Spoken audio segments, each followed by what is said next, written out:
सकाळी एवढी घाई गडबड करून तयारी करून आम्ही निघालो कुठे ते सांगतेच पुढे. त्याआधी घरातील साफसफाई करून घेतली. 2 दिवस कुठे जायचं असेल तर घरातील साफसफाई बसलेले भांडे तर आवरायलाच लागतात. आम्हाला जायचं होतं 2 दिवसाकरिता गावाला कशाला होतं 2 दिवसाने आहे रक्षाबंधन आणि रक्षाबंधनकरिता मुलांना होत्या सुट्ट्या म्हणून निघालो गावाला. रिक्षा पकडून नंद्याची गाडी येणार होती तिथेपर्यंत गेलो. त्या गाडीत आम्ही नाशिकपर्यंत पोहोचलो. बघा हिरवगार वातावरण बघून मन तर खूप प्रसन्न होतंच, पण गावची गोड जर असेल ना तर अगदी मनाला खूप आनंद होतो. गावाला पोचलो, तिथून थोडंसं अंतर चालावं लागतं म्हणून आम्ही चालतसुद्धा गेलो. मुलांनी एवढं हिरवगार वातावरण बघून मुलं तर खूप खुश होते. मुलं तर पुढे पळायलाच लागलेले. अगदी हे वातावरण न बघितलं तर पुन्हा शहरात जायची इच्छा होत नाही. गावचं असं वातावरण जर बघायचं असेल ना तर गावी जावंच लागतं.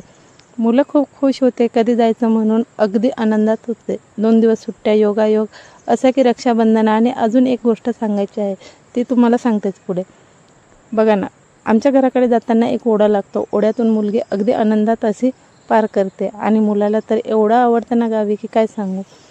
त्याचप्रमाणे मुलगासुद्धा घरी पोचला बॅग ठेवून लगेच त्याची आवडती वस्तू म्हणजेच असलेल्या म्हशी बघायला गेला.